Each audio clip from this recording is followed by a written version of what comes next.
Abra sua Bíblia comigo em Atos dos Apóstolos, capítulo de número 19. Atos dos Apóstolos, capítulo 19, quem encontrou, diga amém. Amém. E sucedeu que, enquanto Apolo estava em Corinto, Paulo, tendo passado por todas as regiões superiores, chegou a Éfeso. E achando ali alguns discípulos, disse-lhes: recebestes vós já o Espírito Santo quando crestes? E eles disseram: nós nem ainda ouvimos que haja o Espírito Santo. E perguntou-lhes então: em que pois sois batizados? E eles disseram: no batismo de João. Mas Paulo disse: certamente João batizou com o batismo do arrependimento, dizendo ao povo que cresce no que após ele havia de vir, ou seja, em Jesus Cristo. E os que ouviram foram batizados em nome do Senhor Jesus. E impondo-lhes Paulo as mãos, veio sobre eles o Espírito Santo, e falavam em línguas e profetizavam, e eram ao todo uns 12 homens. Amém, igreja? Feche a Bíblia, coloque no banco, na cadeira, e pegue na mão da pessoa mais perfumada do seu lado. Eu tentei bonito, não deu certo. Perfumado deve ter alguém do seu lado, isso. Ó, tem gente que não obedece o pastor por nada. Você pode falar o que for, a pessoa não obedece por nada, e depois não sabe por que não recebe. Isso. Aperte a mão da criatura com carinho até ela falar aleluia. Pentecostal que não faz barulho, está com defeito de fabricação, não é? Vamos orar?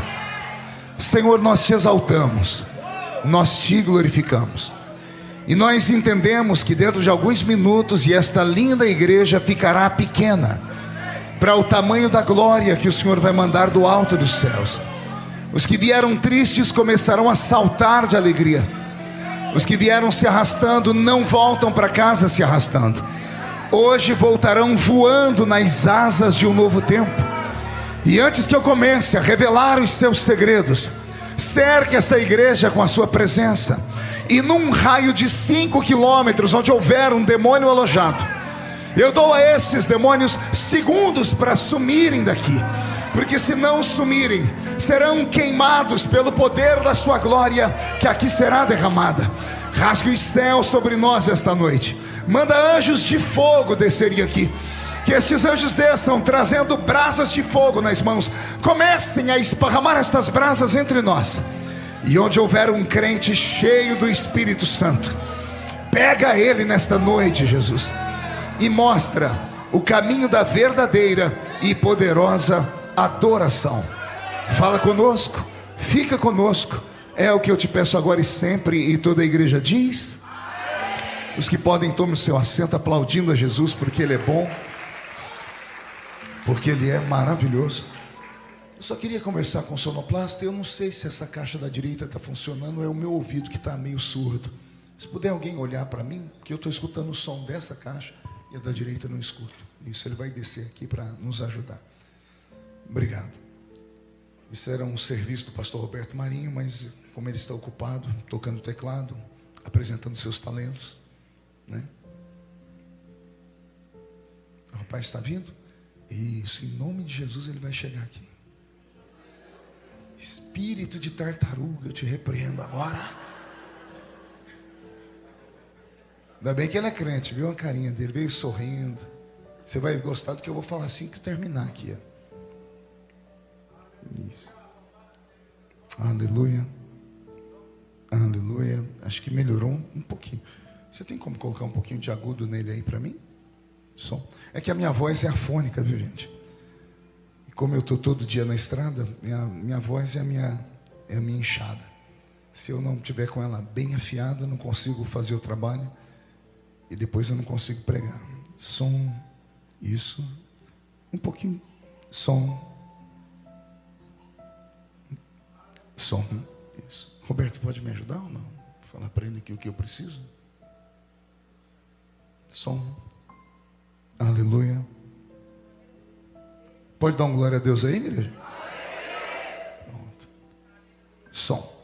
Tá bom, querido. Tá bom. A gente vai se virando aqui. Tá bom. Valeu. Deus te abençoe, viu? Se você puder colocar um pouquinho de reverb lá para mim, eu te agradeço, tá? Aí, no final do culto, todo mundo dando um beijo nele. Pelo sorriso está carente o menino, né? Além do sorriso, dá um abraço também. Mas quem falou que é carência de amor? Que pensamento que você teve, hein? É outro tipo de amor. Isso aqui vale até um ensinamento. Quem se lembra de uma passagem bíblica que Jesus perguntou a Pedro: Pedro, tu me amas? Quem lembra desse texto? O que Pedro disse? Aí Jesus insistiu na pergunta: Pedro, tu me amas? E o que foi que Pedro disse? Aí Jesus insistiu de novo: Pedro, tu me amas? E o que Pedro disse? Tu sabes que eu te amo, Senhor. Alguém sabe por que Jesus perguntou para ele 3 vezes? Alguém vai dizer que foi porque lá no Getsemane, ou momentos antes, Pedro negou Jesus 3 vezes. São coisas de pregadores. Mas a verdade é outra. O Novo Testamento foi escrito na língua grega. E como o mundo do tempo de Jesus era dominado pela essência helênica, ou seja, pelos gregos, a língua que imperava era a língua grega. E a palavra amor no grego, ela tem 3 significados. Existem 3 tipos de amor no grego. Existe o amor eros, o amor philos e o amor ágape. Jesus, quando falou com Pedro, falou com ele em grego. E Jesus disse para ele: Pedro, eros me, ou seja, você me ama com amor eros, que é o amor de um homem por uma mulher, de uma mulher por um homem. E o amor eros faz a pessoa fazer loucura por aquele que ama. Alguém aqui já amou alguém? Ninguém amou igreja sem amor. Eu vou perguntar de novo: alguém já teve um amor na vida aqui? De um homem por uma mulher, de uma mulher por um homem? Já teve isso? Alguém já fez loucuras por esse amor aqui?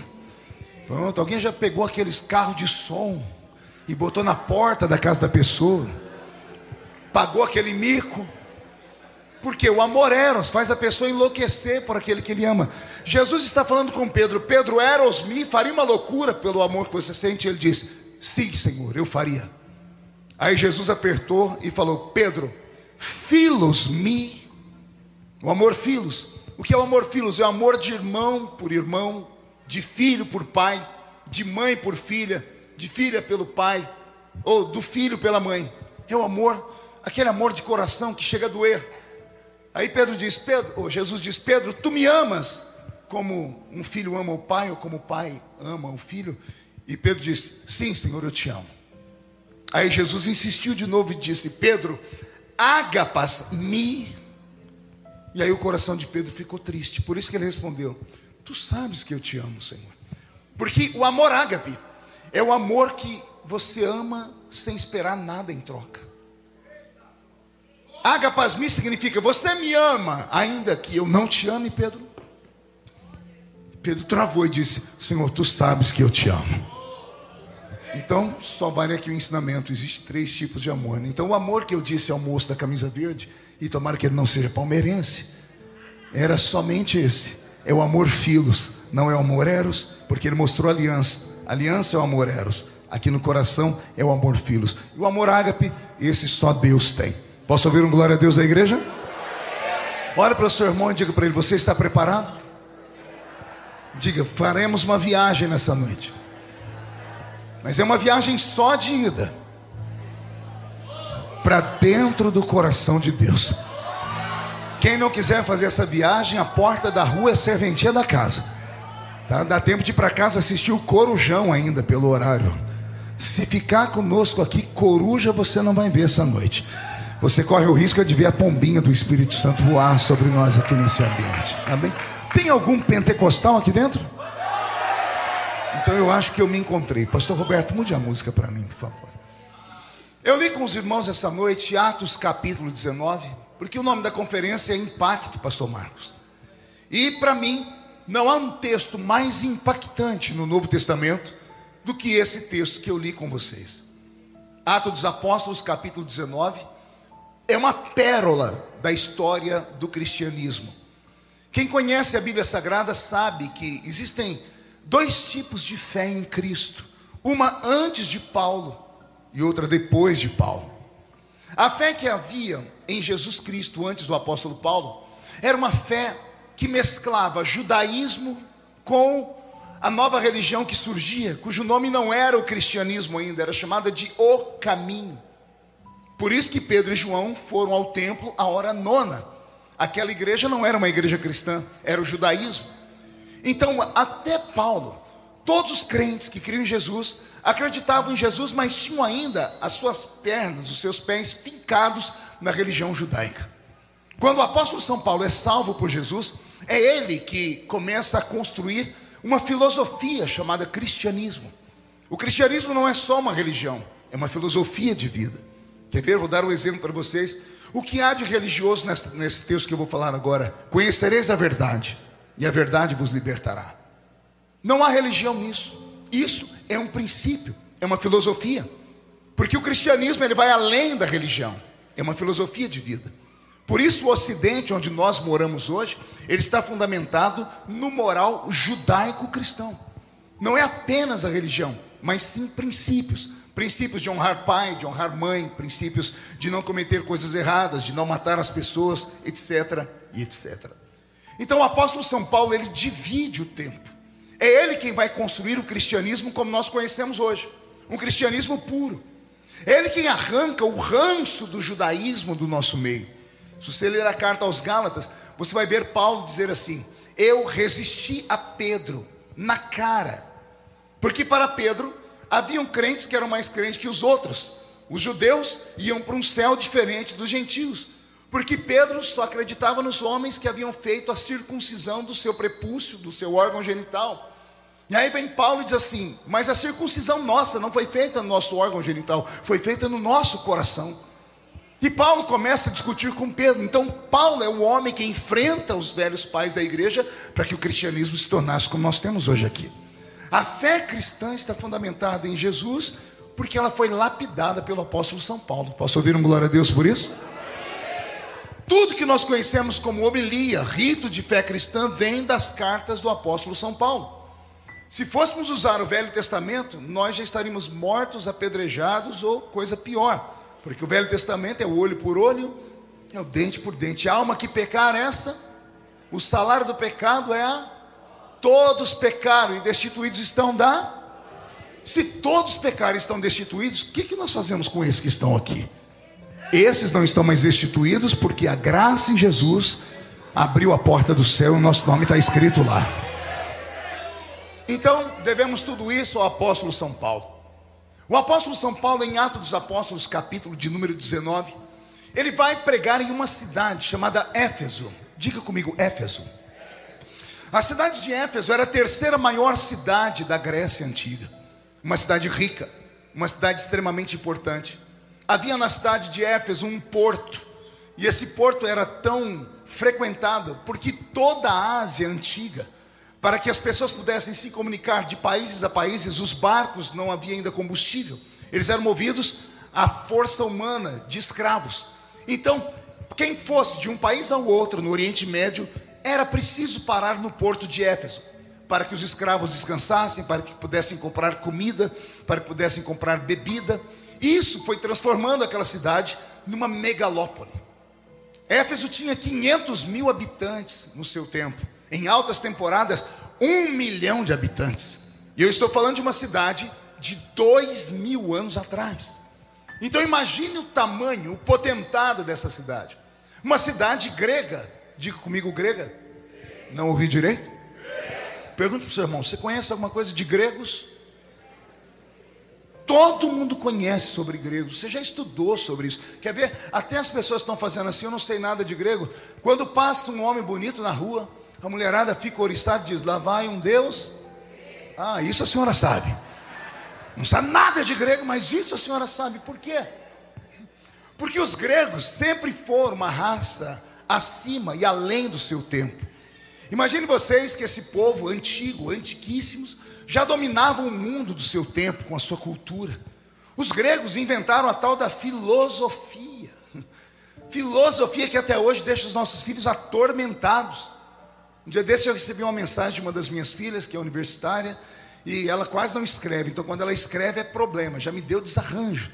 Falei: o que a Karen está me escrevendo? Já sentei num cantinho, abri para ler, e lá estava assim: pai, me ajuda nessa dissertação, não estou conseguindo fazer a interpretação desse texto.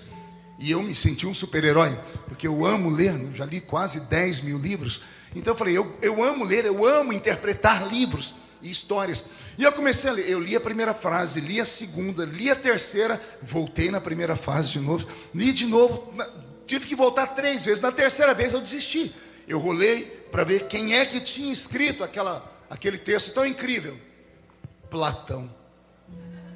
O infeliz do Platão viveu 1000 anos antes de Jesus. E tudo que ele escreveu 1000 anos antes de Jesus, até hoje, os nossos filhos na faculdade, na universidade, a mente deles sai fumaça. Porque as pessoas não conseguem sequer compreender o que é que eles estavam pensando ou imaginando. Esses homens tinham a capacidade mental acima da média. A palavra filosofia é uma palavra grega, na verdade a junção de duas. A palavra philos e a palavra sofia. A palavra philos, amigo, amante, irmão. A palavra sofia, sabedoria, inteligência. Amantes da sabedoria, namorados da inteligência, irmãos do conhecimento. Eles inventaram isso lá atrás. E isso porque eu falei só de Platão. E se a gente falasse sobre Aristóteles? E se falássemos sobre Sócrates? Quem já ouviu falar sobre Sócrates? Não é o jogador de futebol da sua década de 1900 bolinha, não. O Sócrates grego. Você sabia que Sócrates nunca escreveu uma única palavra? E todo mundo fala dele, todo mundo escreve sobre ele, porque a escola dele era uma escola oral. Ele só falava, ele nunca colocou nada no papel. E aqueles que foram alunos, daqueles que ouviram as histórias dele, é que passaram os ensinamentos para frente. Então os gregos têm esse alicerce. Não bastassem ser inteligentes, pense num povo bonito. Eu já dei provas aqui, lá vai um deus grego, uma deusa grega. Se você der um Google aí agora, digitar deuses gregos, o panteão dos deuses gregos, vocês vão ficar malucos. Vocês vão ver Zeus, o deus dos deuses para os gregos, queixo quadrado, barba por fazer, aquele peito desse tamanho e uma barriga de tanquinho igual a do pastor Marcos Roberto. Deus está vendo, é o sonho, né, pastor? É o sonho. Se você pegar desenhos ou imagens ou estátuas da deusa Afrodite, Diana, Hera, Hermes, Teseu, Hércules, todo o panteão do pensamento dos gregos eram pessoas belas, extremamente bonitas. Então os gregos são bonitos e são inteligentes. E agora na cidade de Éfeso vem o potentado da riqueza deles. Eles eram extremamente ricos. Então é um povo que além de ser bonito, inteligente e rico, tem uma religião só deles e um céu que ficava na Grécia. Porque o céu dos gregos ficava ali no alto do Monte Olimpo. E daí vem a palavra Olimpíada, porque também são eles que inventam o tal do esporte. Os gregos inventam a medicina. A medicina nasce com Hipócrates. E mais tarde são os egípcios que vão melhorar com a sua tecnologia já antiga o que é a medicina. Tanto que até os dias de hoje, quando encontra uma múmia, ela está lá em estado de conservação depois de 3.000 anos. Como é que esse povo tinha tudo isso? Tudo isso são os egípcios que inventam, mas começa com Hipócrates na Grécia. Então, esse povo não era um povo normal. E é para esse povo que Paulo vai pregar. Porque geralmente o missionário, ou quem quer começar um ministério grande, ele vai para um lugar onde as pessoas têm muita carência, muita necessidade. Paulo é judeu. Ele poderia ter saído de Israel, descido um pouquinho, entrava no primeiro país do continente africano, que é o Egito, e depois ir para o continente africano. Porque o continente africano sempre foi sofrido em toda a história. E é muito fácil para você ganhar uma pessoa sofrida para Jesus. Basta você levar comida. O evangelho de Tiago: leve comida, leve uma palavra de fé, leve roupa para eles. E depois que você der comida, roupa e uma palavra de fé, você pergunta o que eles querem, se querem aceitar Jesus. E você vai ver milhares de pessoas aceitarem Jesus como Salvador. Falo isso com experiência própria, porque eu já tive várias vezes no continente africano. Então a necessidade faz isso. Paulo, ao invés de descer e pregar para um povo pobre, cheio de necessidades, ele sobe à Grécia e vai pregar para homens e mulheres que aparentemente não tinham necessidade de nada. Eu sou fã desse Paulo.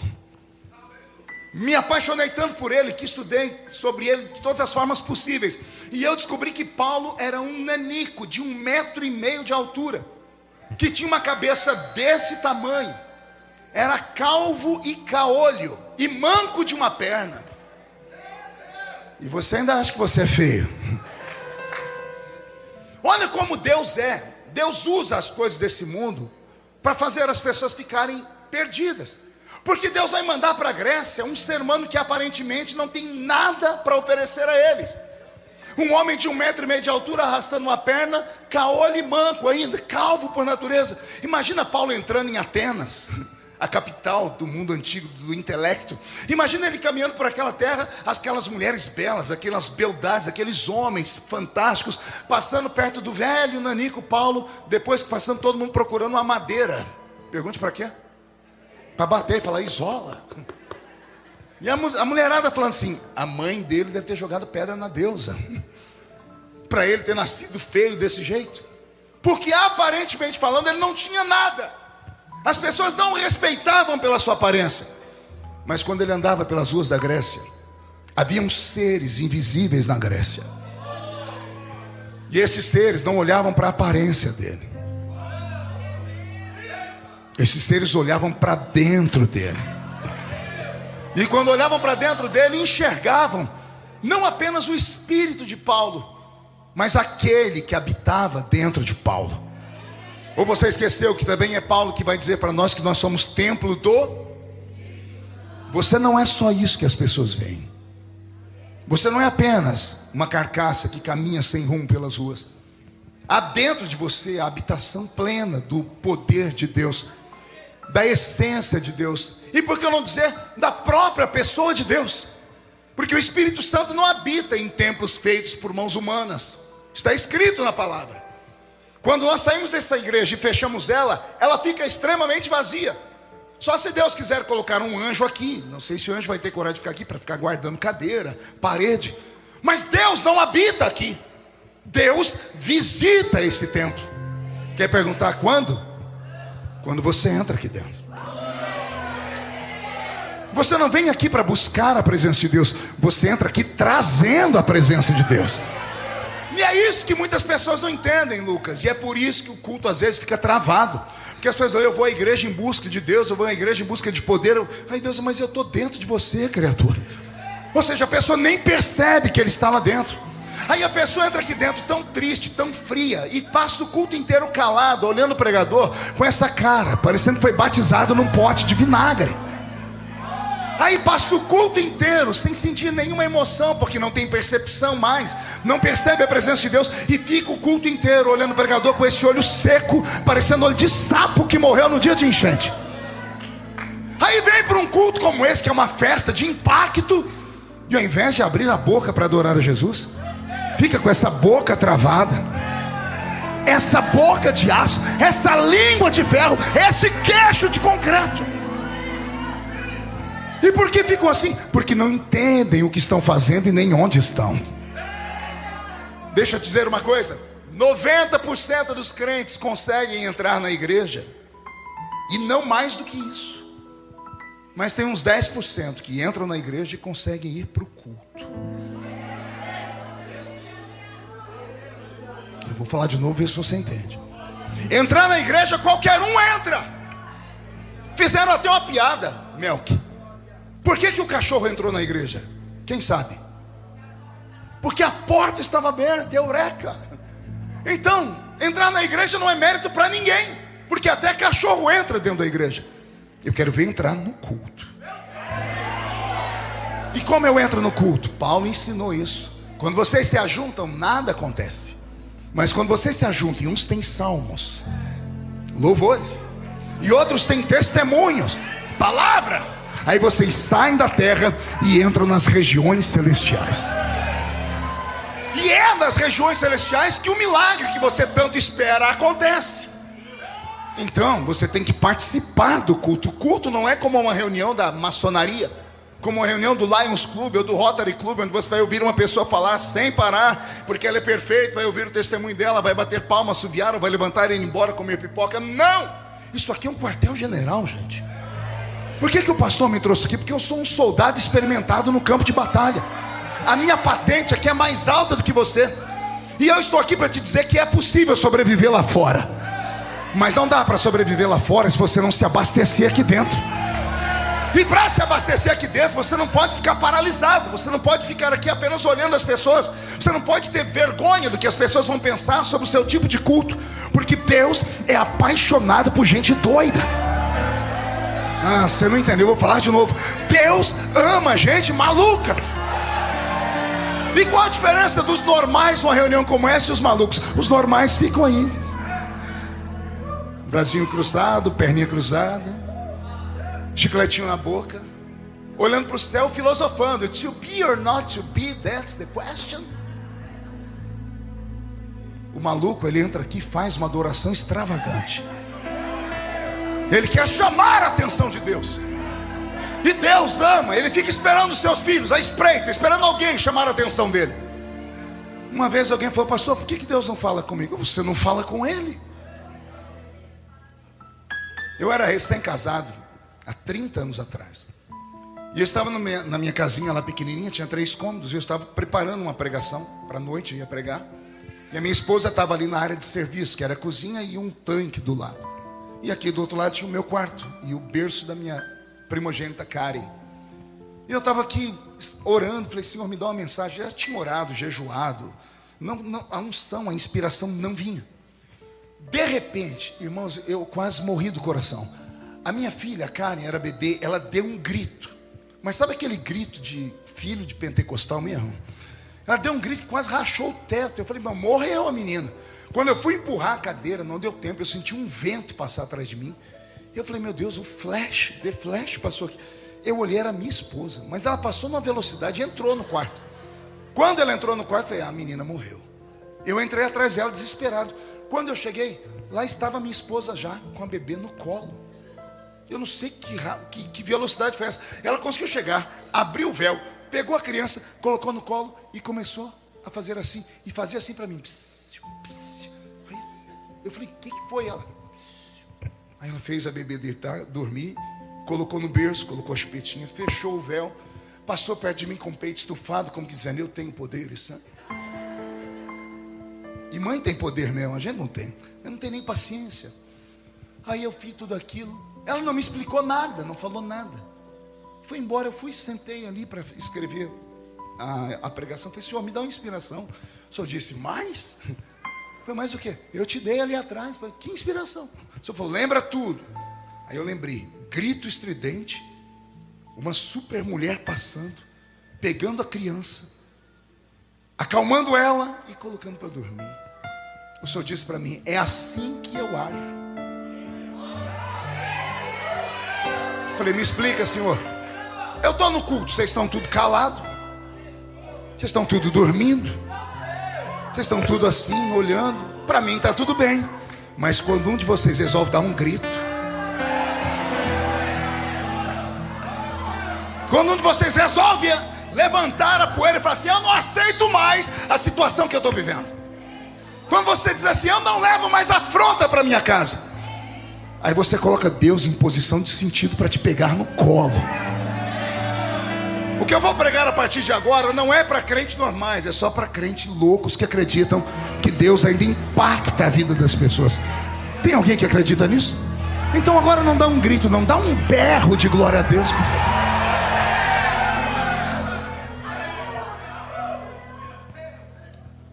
O apóstolo São Paulo entra na cidade de Éfeso, uma cidade grega.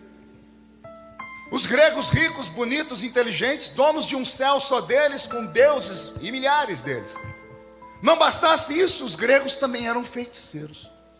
Dá para acreditar que uma civilização tão adiantada, que tinha um céu só deles, que eram ricos, bonitos, inteligentes, ainda eram feiticeiros. Com base no que, pastor? É só você ler a Bíblia. Atos capítulo 19 inteiro, capítulo 20, você vai ver tudo que eu estou falando aqui. Aí Paulo está na cidade dos homens ricos, das mulheres bonitas, do povo que não tem necessidade de nada, que acreditam em Deus ou nos deuses e acreditam em demônios. E Paulo está andando pelas ruas da cidade. Interessante é que quem conhece a Bíblia vai se lembrar que o apóstolo Paulo já esteve na cidade de Éfeso uma outra vez. Só que a primeira vez que ele esteve em Éfeso, a Bíblia diz que ele desceu no porto, começou a pregar, e ele teve que fugir, porque apedrejaram ele. Jogaram pedras sobre ele, ele teve que passar uma noite inteira escondido num cais, atrás de um barril, ou dentro de um barril, para não morrer. E quando ele entra no barco e sai dali, eu imagino ele fazendo um voto: eu não piso mais essa cidade endemoniada de jeito nenhum. Ele quase morreu ali. Só que agora o Paulo que está visitando essa cidade, no capítulo 19, não é mais o jovem Paulo, é o velho Paulo. 20 anos depois, quantos anos eu disse? 2 décadas depois que ele esteve lá e foi expulso, ele volta. Ele não voltou lá porque ele quis. Ele estava na cidade de Corinto, era aniversário da igreja, era dia de Pentecostes, porque em Pentecostes todas as igrejas se reuniam para comemorar a inauguração delas. Vocês vão ver isso nas cartas de Paulo, ele dizendo: neste Pentecostes não pude estar convosco porque estava em viagem. Então a igreja já tinha esses agrupamentos, esses ajuntamentos como nós estamos tendo hoje aqui, numa conferência, já havia naquela época, só que era anual. E Paulo está vindo da cidade de Corinto. Ele recebeu presentes da igreja, através da mão do pastor presidente, que era Pedro, que queriam dar para ele uma casa de veraneio, mas ele se recusou a ir para a aposentadoria. Ele era um missionário, e o missionário não consegue ficar parado. Ele queria plantar igrejas, era um ministério dele.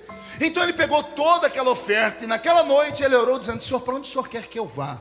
E o Espírito Santo falou para ele: Éfeso. E agora vai Paulo de novo para aquela mesma cidade. Só que agora ele não vai mais como jovem, porque o jovem vai no ímpeto, o jovem vai na força do seu braço, o jovem vai achando que é dono do seu tempo, que sabe tudo, porque é descolado e um pouco mais.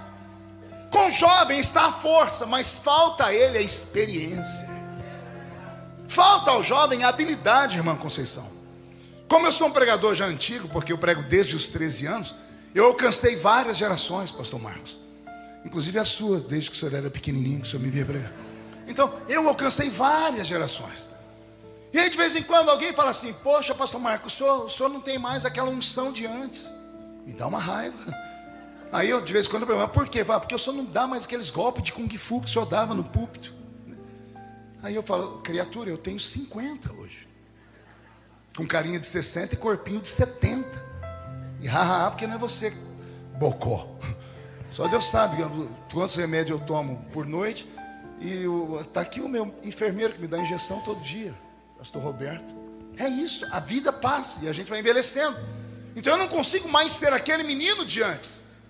Só que se você parar para ouvir, vai ver que a voz ainda é do menino, a embalagem já não é mais, mas a cultura e a sabedoria e a forma como prego está muito melhor. O jovem tem a força, o velho tem a experiência. Só a força vai te jogar dentro de um buraco, só a experiência não vai te levar a lugar nenhum, a não ser você ficar lembrando do passado. Bom seria se conseguíssemos colocar os dois dentro de um mesmo invólucro, ter a sabedoria de um velho e o ímpeto de um jovem. Aí chegaríamos ao padrão, o nível perfeito. O jovem que entrou em Éfeso a primeira vez, ele não vasculhou a cidade, ele não estudou sobre a cidade. Deus mandou: eu vou lá pregar. E foi pregar. Quase mataram ele. 20 anos depois ele vai para a mesma cidade, só que agora ele não entra pregando. Ele desce no porto, não fala para ninguém que ele é crente, nem o que ele foi fazer lá. Ele começa a andar pelas ruas da cidade. Ele começa a mapear o território. Ele começa a ver quem são os inimigos dele. Ele quer saber porque 20 anos atrás o demônio expulsou ele de lá, mesmo Deus tendo mandado ele para lá. O problema do crente, às vezes, é subjugar o seu inimigo. Não subestime o diabo. Ele existe, ele é real, e ele tem poder. Os crentes modernos, esses pentecostais, ou os neopentecostais, os pentecostais fanáticos, falam mais do diabo do que em Jesus. E é claro que o diabo não vai encarar eles aqui, porque aqui o território é de Jesus. Mas tudo que você fala é anotado, e o diabo é revanchista. E hoje ele não te pega, mas amanhã, depois de amanhã, o diabo tem um dom que o crente não tem. Pergunte qual? Paciência. Ele não importa que o projeto dele contra a sua vida quebrou no culto de hoje. Ele não fala assim: eu vou desistir daquele crente, vou desistir daquela mulher, não consigo. Não venceu hoje. Ele chega perto de você e ela está respirando ainda? Tá, então enquanto houver fôlego, eu posso derrubá-la. Eu posso derrubá-lo. Os grandes homens e as grandes mulheres de Deus, da minha geração e de outros que tombaram, pastor Marcos, tombaram por isso. Brigaram demais com o diabo, chamaram demais a atenção dele. E fizeram tudo enquanto tinham robustez espiritual. Só que foi passando o tempo, eles foram deixando as velhas práticas, que são as práticas que nos colocam de pé. Oração, jejum, leitura da Bíblia, vigilância, coisas antigas. Não é preciso apresentarmos aqui uma fórmula nova, não, receita antiga. Mas hoje não temos mais isso, não precisamos mais orar hoje, não precisamos mais cantar, não precisamos mais isso, nem mais aquilo. As mensagens são feitas em 5 minutos antes do culto começar. É baseada na última fala do William Bonner, do Jornal Nacional, ou a última mensagem que veio pelo Google, ou o último videozinho do TikTok. Os cultos foram transformados, deixaram de ser cristocêntricos e se tornaram cultos para o homem. Veja se eu estou falando demais, anota. Não, eu gosto de ouvir aquele louvor. Você gosta de ouvir aquele louvor, mas aquele louvor é para você? Louvor é para quem? É para Deus, mas você que gosta de ouvir. Então que louvor não é para Ele, é para você. Nós passamos a metade do culto pensando só em nós, e a outra metade, que Deus pense em nós. Nós não pensamos em Deus em momento algum no culto. Entramos na igreja e queremos que Deus seja o gênio da lâmpada, que Ele realize os nossos desejos. E a igreja que vender a melhor propaganda terá mais pessoas. E enquanto tiver mais testemunhos, mais pessoas continuarão indo lá. Principalmente se o Deus daquela igreja for dono do ouro e da prata. Se Ele resolver os problemas financeiros e tiver na mão a chave de um banco. A outra igreja que está bombando é porque o Deus deles é um agente matrimonial. Ele conserta casamentos. Ele traz de longe aquele que foi embora. As igrejas têm essas propostas, e nenhuma dessas propostas faz o crente ficar firme, porque isso não é culto. Alguém fala: como é que o senhor aguenta tudo que o senhor passa? Tudo comigo vai para o Jornal Nacional. Porque não é você de novo, bocó.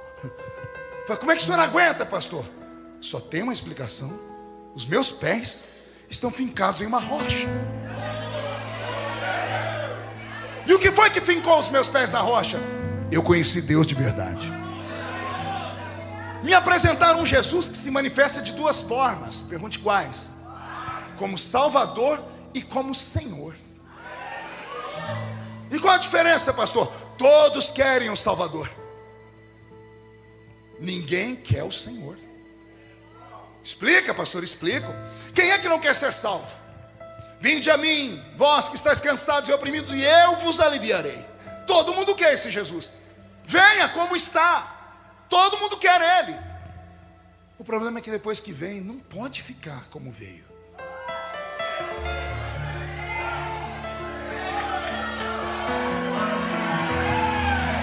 É forte. É sério. É sério. E aí, para não ficar como veio, precisa de um pastor, precisa de uma pregação verdadeira, precisa de ensinamento bíblico, para falar para a pessoa que se ela não se converter, ela vai para o inferno mesmo estando dentro de uma igreja, mesmo sendo rico, mesmo sendo bonito, mesmo tendo tudo aqui na terra, porque nada do que tem na terra será arrastado para o céu. A proposta para o céu é outra. E qual é a proposta para o céu? É renúncia. É você entrar aqui dentro, esquecer um pouco de você e lembrar dele. Lembrar que Ele morreu na cruz por você. Não é você ficar dizendo: o Senhor tem que me dar. Ele já te deu mais do que você precisava. Você não pode servir a Jesus por aquilo que Ele tem para te dar, e sim por aquilo que Ele já te deu. E o que foi que Ele me deu, pastor? Todo o sangue dele foi derramado na cruz. Os seus pecados foram perdoados. O seu nome está escrito no livro da vida do céu. Se a trombeta do arrebatamento tocar agora, você não fica nesse mundo, você sai daqui lá para o céu. Os apóstolos da Bíblia tentaram ensinar, mas ninguém deu ouvidos. Um apóstolo disse assim: aquele homem ou aquela mulher que esperam em Cristo somente para esta vida são os mais miseráveis. O que é esperar em Cristo somente para essa vida? É esperar que Ele te cure, esperar que Ele te dê um casamento, esperar que Ele abra a porta financeira, esperar que Ele te dê um carro, esperar que Ele cuide do seu filho. Isso é esperar em Deus somente nessa vida. O apóstolo disse: quem espera em Cristo só nessa vida é o mais miserável. O cristianismo começa aqui, mas não termina aqui. É a única religião do mundo que começa nesse plano e aponta para a eternidade sagrada verdadeira. E a nossa briga não é contra a carne nem contra o sangue. Não é contra aquela querida amiga sua que tem uma língua bifurcada, parecendo uma cobra, que fica te atormentando no Instagram, no Facebook, ou no videozinho do TikTok. Porque tem pessoas aqui, e olha, não estou com dom de revelação igual do Jackson, mas estou sentindo. Tem pessoas aqui em depressão profunda, porque estão dizendo: eu quero morrer, porque o mundo inteiro está contra mim. Porque entrou lá no Instagram, a pessoa tem 5 seguidores. 3 está falando mal dela, disse: o mundo me odeia. Eu vou ali morrer e já volto. Eu só tenho 8 milhões de seguidores. Já pensou se eu parar para ouvir o que eles falam? Então, como é que o senhor aguenta, pastor? É simples, eu não leio. Eu não sou louco. Mas isso só gente experiente faz. O jovem não aguenta, não, eu tenho que vir, deixa eu ver. Ai, meu Deus. Você fica pensando que os outros vão falar de você. Quem fala de você não paga a sua conta, não te visita quando você está doente, não te abre uma porta quando você precisa, e você vai dar atenção para o Zé das couves. Sabe o que a sabedoria diz? Só se preocupe quando é alguém que está acima de você falando, porque senão você chamou a atenção de alguém que está lá em cima. E se alguém lá em cima olhou para você e começou a te perseguir, é porque essa pessoa que está lá em cima diz: eu já passei por ali e cheguei aqui, esse aí vai chegar também, então eu tenho que pisar nele. Aí você vai, quando a briga for para cima, vai para cima.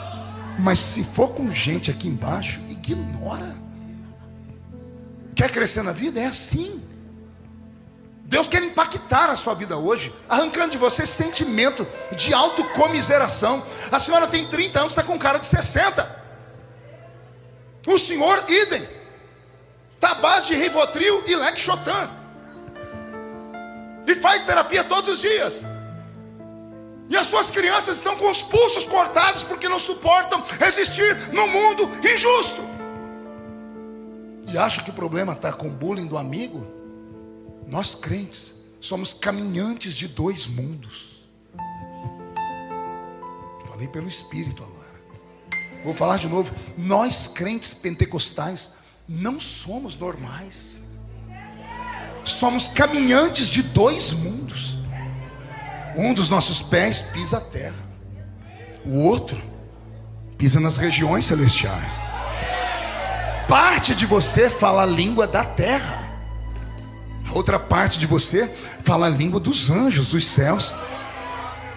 Ou não? Hoje estou pregando uma igreja errada. É assim ou não é? Se somos caminhantes de 2 mundos e temos esse livro que nos ensina, a sua briga não é contra a carne nem contra o sangue, mas contra espíritos da maldade que habitam em regiões invisíveis. Enquanto algumas igrejas se preocupam com Zé Pilintra, Zé Pilantra, Exu Caveira, Tranca-Rua, a Bíblia Sagrada manda você se preocupar com tronos, com potestades, com espíritos que vivem em uma outra dimensão, espíritos que dominam cidades, que dominam países, que dominam continentes. Ou não tendes lido na Bíblia quando o nosso irmão Daniel teve que jejuar 21 dias, jejum inteiro, não é jejum de legumes. As pessoas confundem o jejum de Daniel. Não estou no jejum de Daniel, 21 dias comendo legumes. O jejum de legumes é quando ele era menino, entrou lá em Babilônia. O jejum de 21 dias é quando ele é um velho. Ele acordou, sentiu um ambiente de Babilônia estranho e foi orar: Deus, o que está acontecendo aqui? O mundo espiritual de Babilônia está diferente. E Deus não falou com ele. E Deus sempre falava. Percebendo que Deus não falou, ele jejuou um dia. Deus não falou, jejuou 2. Deus não falou, jejuou 3 semanas, sem comer, sem beber, 21 dias integral. Quando ele estava na beira do rio Haidekel, junto com os engenheiros, tentando criar um aqueduto para a Babilônia, 2 horas da tarde, sol quente, o jejum dele foi tão violento que rasgou a película que separa o nosso mundo do outro mundo. É forte. Alguém aqui já ficou na frente de um espelho, olhando lá para dentro? Alguém aqui já teve a curiosidade, ou a loucura, ou a idiotice mesmo, de ficar imaginando um outro mundo além daquele espelho? Pessoas escreveram livros e ficaram famosas por isso. Alice no Mundo dos Espelhos. Há um mundo no espelho, só que você simplesmente não consegue atravessá-lo. Existe lá dentro, você está vendo um reflexo dele. Aí todo mundo vem, criança tem essa curiosidade, né? Quem aqui aprendeu a beijar no espelho? Ó, até um barbudinho ali riu. Espelho, todo mundo, toda criança, você vai lá e aprende a beijar na boca no espelho. A criança fica olhando. Eu tenho uma netinha, Aurora, tem 2 anos, de vez em quando ela está em altos papos com ela mesma no espelho. O mundo espiritual é um mundo paralelo ao nosso. Ele existe. Ele não se mistura com o nosso porque é proibido. São mundos paralelos, o mundo do homem, o mundo do diabo e o mundo de Deus. Eu chamo de dimensões: dimensão do espírito de Deus, dimensão do espírito do homem e dimensão do espírito do diabo. São dimensões separadas. Alguém está vendo um anjo aqui dentro agora? Ninguém está vendo, não? Mas tem anjo aqui ou não tem? E por que você não está vendo ele? Você é cego? Não, porque eles estão em outra dimensão. Mas estão aqui. Bem como lá fora estão demônios, que você também não pode vê-los, mas eles estão. Se tem anjo, tem demônios. Se tem Deus, tem o diabo. Se tem o céu, tem o inferno. Ou nós acreditamos nisso, ou nós vamos ficar malucos, porque tem gente que só acredita em Deus, em coisas boas, não acredita no diabo. Tem gente que vê uma obra de feitiçaria, simplesmente vai e chuta e ignora. Subestima o seu inimigo, brincam com ele. Não faça isso. Se eu te falar que tem pessoas aqui dentro com a vida completamente atormentada e são crentes por causa de demônios, você acreditaria? Pastor, mas são batizados nas águas, e daí? Fala em línguas, e daí? Você é crente 24 horas por dia? Você consegue se proteger 24 horas por dia? A sua couraça da justiça é forte assim? Você consegue passar 24 horas sem pecar? Pior, quando você peca, você pede perdão? Pede quando o pecado é grande, né? Porque nós temos uma fita para medir pecado. Tem o pecado grande e o pequeno. O pecado pequeno ninguém pede perdão. O senhor pede perdão quando cobiça uma moça na rua? Quando a senhora cobiça um rapaz? Você pede perdão a Deus quando você pensa em matar alguém ou fazer? Nós não pedimos perdão todas as horas. Ao não pedirmos perdão, a nossa couraça é aberta e o diabo ganha a legalidade para nos tocar. Ele não pode te deixar endemoniado, mas ele ganha propriedades. Gente, teve um homem que caminhou 3 anos ao lado de Jesus, 3 anos e meio ao lado de Jesus. Ele multiplicou pães, ele expulsou demônios, ele curou enfermos e estava endemoniado. Na ausência de um, tinha 2. Teve um que Jesus falou assim: olha, um entre vós é o diabo. Esse se matou, era Judas. E o outro, que um dia Jesus teve que olhar assim para ele e disse assim: ó, para trás de mim, Satanás. Pedro foi dando um susto. Jesus, Pedro fica, mas Satanás vai embora. E não era um demôniozinho pequeno não, era o chefe, era o chefão. Estava dentro de Pedro, andando ao lado de Jesus. Se os apóstolos tinham isso, imagina o crente que está do seu lado agora.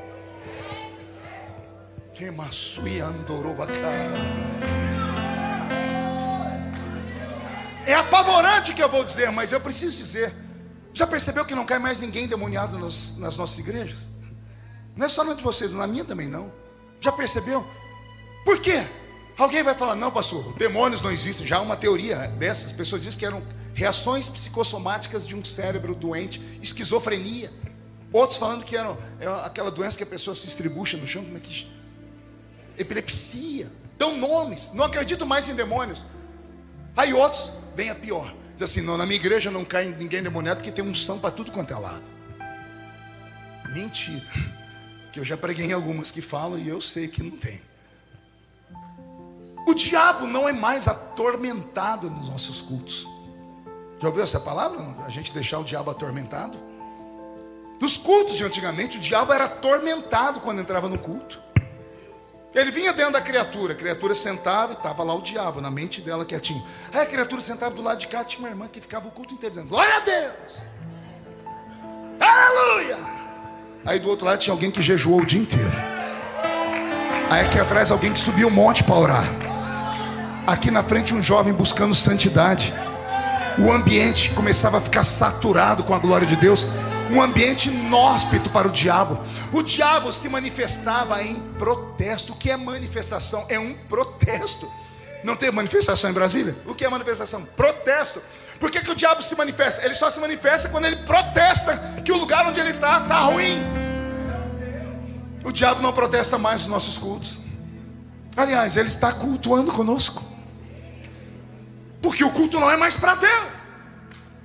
É para nós, é a nossa emoção, é a nossa alma. Não, pastor, mas eu chorei o culto inteiro. Querida irmã, vá encontrar um tanque cheio de roupa suja para lavar. A senhora chora assistindo o filme do Titanic. Até hoje assistiu 80 vezes. Quando vê a cena do Leonardo DiCaprio olhando para Rose em cima daquela tábua, com aquela boquinha azul dizendo adeus, Rose. Ele solta e vai afundando.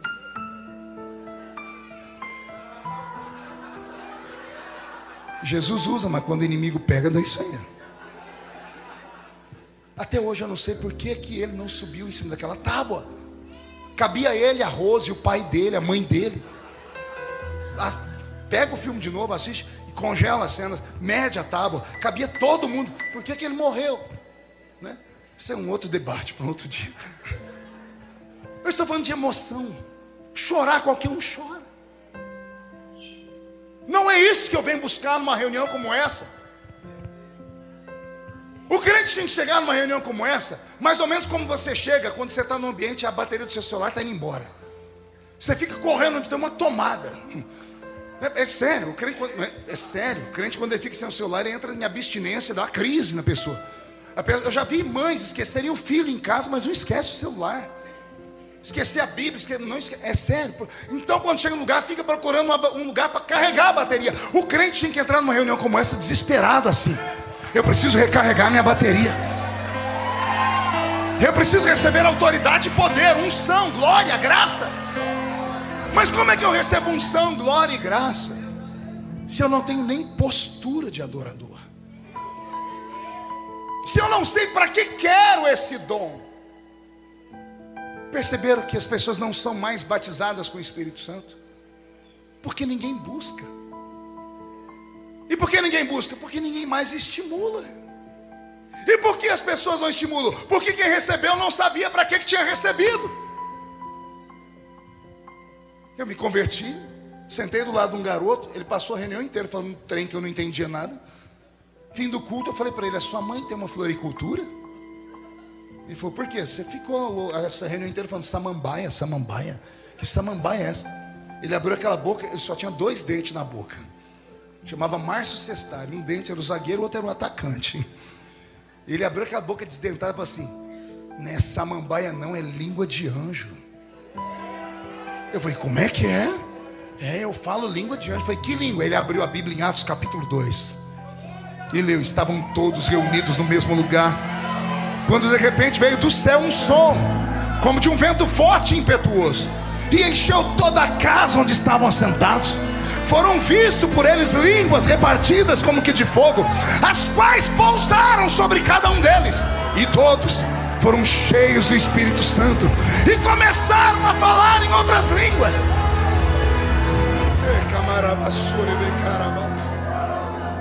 Eu li, eu falei: eu quero. Ele disse: busca que Jesus te dá. Eu falei: mas buscar de que jeito? Ele falou: pede. Eu falei: mas pedir como? Me dá a língua, me dá a língua, me dá a língua.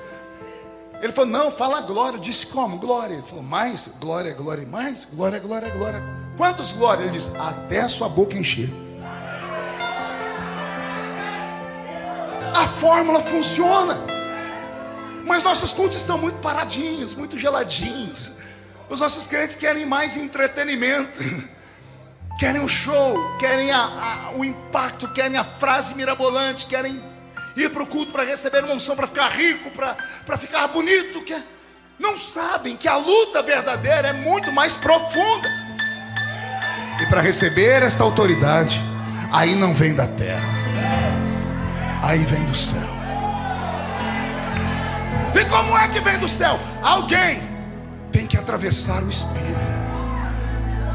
Alguém tem que rachar esse espelho, abrir uma ruptura e trazer aquele mundo para cá, ou levar esse mundo para lá.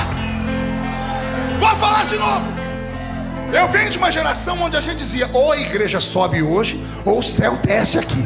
Mas que a gente vai fazer uma dança espiritual entre o céu e a terra, nós vamos.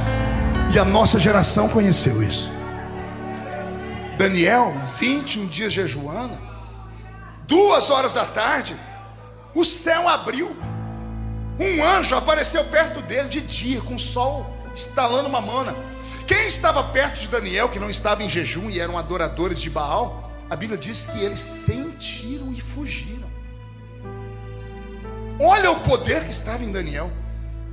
O jejum dele e a presença de Deus na vida dele foi tão grande, o impacto foi tão grande, que as pessoas que estavam perto foram atingidas e não sabiam pelo quê.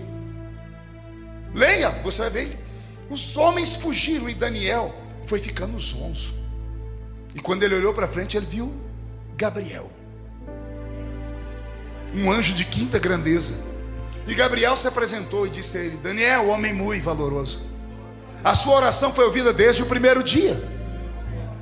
A pergunta que fica: se foi ouvida desde o primeiro dia, por que levou 21 dias para vir a resposta?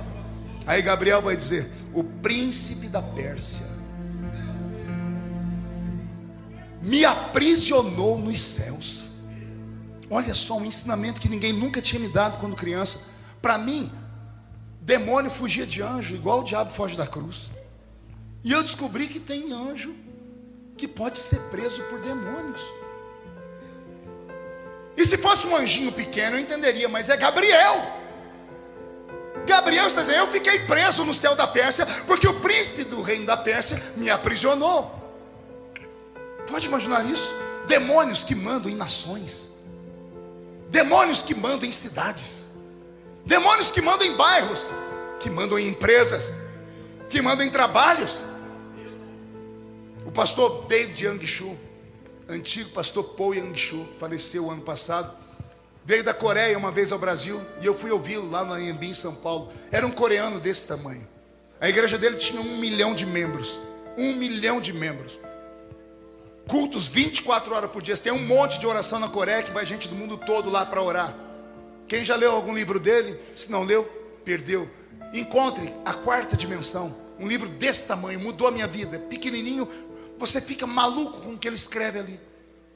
E ele disse que quando saiu do hotel até o Anhembi, ele ficou perturbado. Quando ele tomou o microfone, ele disse: como vocês conseguem viver nesse país?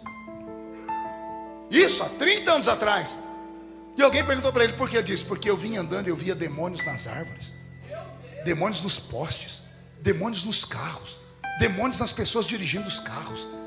Eu vi demônios na igreja, tem demônios ali. Ele apontava, pá, caía todo mundo pro chão. Crente de terno, gravata, com Bíblia na mão. Tem mais demônios ali. Como é que esse homem atingiu esse nível? Ele contou para nós: eu nunca preguei uma mensagem no púlpito sem antes ficar 3 horas ajoelhado. Nunca tive coragem de pregar sem antes passar 3 horas orando ao Deus dos céus. Ele vivia mais no outro mundo do que nesse aqui. Essa é a diferença dos nossos pais, Marcos. A igreja que eu nasci não tinha ouro nem prata, mas ela tinha o levanta e anda. A igreja de hoje tem ouro e prata, mas não tem levanta e anda. Por que não tem levanta e anda? Porque a proposta da renúncia ninguém aceita. Ninguém quer a cruz. As pessoas querem a bênção do Cristo que salva, mas ninguém quer falar assim, ó: sim, Senhor. Não é para fazer? Sim, Senhor. Não é para ir? Sim, Senhor. É para deixar esse adultério? Sim, Senhor. É para deixar de ser uma pessoa frívola? Sim, Senhor. Lembra que eu disse agora há pouco? Todos querem um Salvador, mas quem quer o Senhor? Eu li um dia desse uma postagem daquela menina Bruna Marquezine, quando ela namorava o Neymar e igreja. Esse pessoal agora todo mundo é crente, né?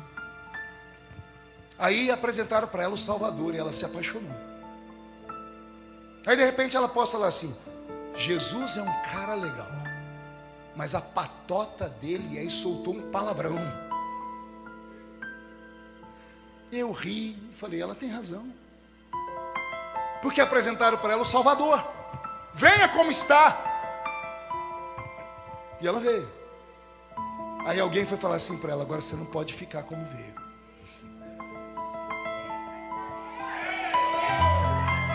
Agora não pode fazer mais isso. Ela falou: poxa, Jesus é um cara legal, mas a turminha dele. Vocês estão entendendo isso, igreja? O diabo está entre nós e nós não conseguimos sequer percebê-lo. O diabo tem lutado com o homem moderno, tentando colocar na cabeça dele o que eu estou dizendo para vocês: eu não existo. É tudo que ele quer que as pessoas acreditem, que ele não existe. Ele não é mais o diabo da idade medieval, que vinha de dente comprido, capa preta, dizendo: eu vim pegar você. Não. Sente com seu avô, sua avó, e você vai ver eles contar das visagens, das assombrações, dos bichos. Eu morria de medo, não dormia com a luz acesa. Eu me converti, o primeiro irmão que foi na minha casa pregar o evangelho para mim, de tanto eu insistir para ele me ensinar a Bíblia, acho que ele foi com raiva. Ele abriu o Apocalipse 13 e ele falou: a besta que emergiu da terra, 7 cabeças, 10 chifres, corpo de leão, pata de leopardo. Eu perdi o fôlego. Eu falei: o que é isso? Ele falou assim: é o bicho que vai vir para pegar os desviados. E ele não desmentiu. Aquela noite eu não dormi, medo do bichão. Então o diabo não vem mais assim, ele vem na tecnologia. Ele está dentro do seu bolso nesse exato momento, no seu celularzinho, que o senhor e a senhora já entraram num acordo: você não olha o meu, que eu não olho o seu. Perfeito, assim a gente caminha bem. Aí só Deus sabe o que tem lá dentro. Imagine se nesse momento eu falar assim: me empresta seu celular, querido, porque tem um dom de revelação dentro do seu celular que chama TikTok. TikTok tem dom de revelação, vocês sabiam ou não? Passou uma imagem na sua frente, você olha para ela mais de 30 segundos, a inteligência artificial dentro dele vai mexer um algoritmo e vai dizer: ele gosta de ver isso. E ele começa a te oferecer isso. Ele começa a te mostrar a pornografia. Começa a te mostrar aquilo que você não tem coragem de mostrar para sua mãe, para sua mulher, para o seu esposo. E aí os crentes estão sujos. Passa o dia todo nisso, a noite inteira vendo novelas e filmes de violência, de terror. E aí chegam na igreja, se jogam nos bancos e querem que o pastor seja um mágico, que ele pegue uma varinha de condom, bata 3 vezes, abracadabra, e o céu abre. Aqui não funciona assim. Aqui não é homem, aqui é Ele, e somente Ele, e tudo para Ele. Paulo entrou em Éfeso, mapeou a cidade. A primeira coisa que ele descobriu, que Éfeso tinha uma das 7 maravilhas do mundo antigo: o templo da deusa Diana, a Diana dos Efésios, a deusa do amor, também chamada de Afrodite. Uma deusa que era a deusa da fertilidade. E amor com fertilidade se traduz por sexo. O templo era uma das 7 maravilhas do mundo antigo. Tinha 800 portas, 200 de cada lado. Era um quadrilátero. Só era uma das 7 maravilhas do mundo antigo porque era gigante, como o Cristo Redentor é hoje. Porque é uma das 7 maravilhas do mundo antigo porque é gigante. Como o Colosso de Rhodes, que já foi uma vez na história. Sabe como era o culto da deusa Diana? Ficavam em cada uma dessas portas 800 sacerdotes ou sacerdotisas. Eram chamados de prostitutos ou prostitutas cultuais. A pessoa de Éfeso precisava de alguma bênção da deusa, principalmente na área do amor, ia lá e parava na frente do sacerdote: eu preciso que a deusa me dê um milagre. O sacerdote fechava os olhos e pedia uma oferta. A pessoa dava uma oferta, geralmente de sangue ou de dinheiro. Quando a pessoa dava a oferta, o sacerdote entrava lá dentro do santuário. Lá tinha 800 quartos e um altar gigante no centro. Ele ia no centro do altar, entregava o sacrifício à deusa, fechava os olhos e ele era possuído por alguma coisa. O O sacerdote ou a sacerdotisa vinha até a pessoa e dizia: a deusa pediu para você isso, isso, isso. Prometem não se escandalizar? A deusa quer que você traga aqui 3 homens e faça sexo com os 3, sendo a senhora mulher. Ou a deusa quer que o senhor, que é homem, traga aqui 3 mulheres. Ou que o senhor traga uma criança. Ou que o senhor traga um animal e faça sexo com um animal lá dentro. Orgias, perversidade. Era esse o culto dos gregos, que tinham inteligência, beleza e riqueza. Quem tem tudo isso tem falta do quê? Aventuras. E a deusa Diana dava a eles as maiores aventuras: a promiscuidade. Paulo saiu dali apavorado. Ele deu mais 20 passos e encontrou o maior centro de feitiçaria da Europa. Leia depois Atos 19 até o final e você vai ver como terminou tudo isso. A Bíblia diz: e os feiticeiros vinham no meio da rua com seus livros de encantamento e fórmulas e queimavam diante de Paulo. A pergunta é: o que levou esses feiticeiros a pegar as fórmulas e ir lá e queimar diante de Paulo? Pergunte para mim o que é. Paulo começou a frequentar os lugares de feitiçaria, e quando ele pisava, não vinha nada. Não entendeu? Vou falar de novo. Os espíritos tinham medo do espírito que estava em Paulo. A luz que emanava de Paulo faziam demônios, espíritos, que quando olhavam para ele, fugiam. Aí as fórmulas de encantamento não prestavam mais. E aí Paulo começou a fazer sinais, prodígios e maravilhas. E a Bíblia diz: e pelas mãos de Paulo os enfermos eram curados, os paralíticos andavam. Uma vez Paulo, escrevendo na carta aos Coríntios, e a igreja de Corinto também era grega, alguém foi tentar elogiar Paulo por causa da sabedoria dele. Aí Paulo disse assim: quando eu fui ter convosco, nada do que eu vos falei foi em sublimidade de palavras de sabedoria humana. Paulo disse: não foi com a minha sabedoria que eu ganhei vocês. Quando eu fui ter convosco, tudo que eu vos falei foi em demonstração de Espírito e poder de Deus. Poder de Deus de verdade. Quando Paulo percebeu que tinha centros de feitiçaria e tinha o templo da deusa Diana, o velho entendeu: o diabo manda nessa terra. E como é que eu enfrento o diabo? Sozinho não dá. Paulo vai andando pelas ruas de Éfeso e olha o milagre. De repente, do nada, na frente dele aparecem 12 homens. Quantos? Mensagens proféticas. Porque Paulo sabia que a igreja começou com 12. Jesus coloca na frente dele 12 homens. Foi o texto que eu li.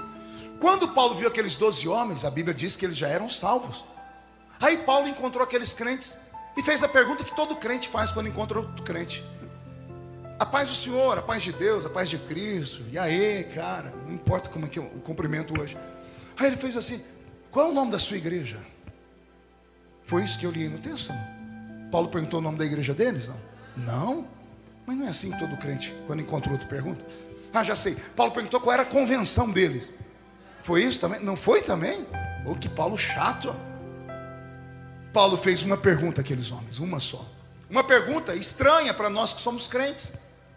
Paulo perguntou para eles: vocês conhecem o Espírito Santo? Ou não foi isso que eu li? Atos 19. Vocês conhecem o Espírito Santo? Olha a resposta deles. Se a pergunta é ruim, a resposta é pior. Nós nunca ouvimos falar que existe o Espírito Santo. Aí Paulo falou: mas vocês são crentes como? Somos batizados no batismo de João. Eram batizados nas águas, já se ajuntavam, já cantavam louvores, já participavam da Santa Ceia, eram salvos. Mas o diabo mandava naquela terra. Aquela terra já tinha uma igreja,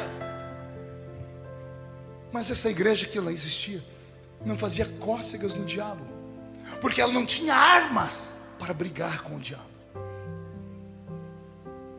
Você não vence o diabo no muque. Você não vence o diabo na inteligência.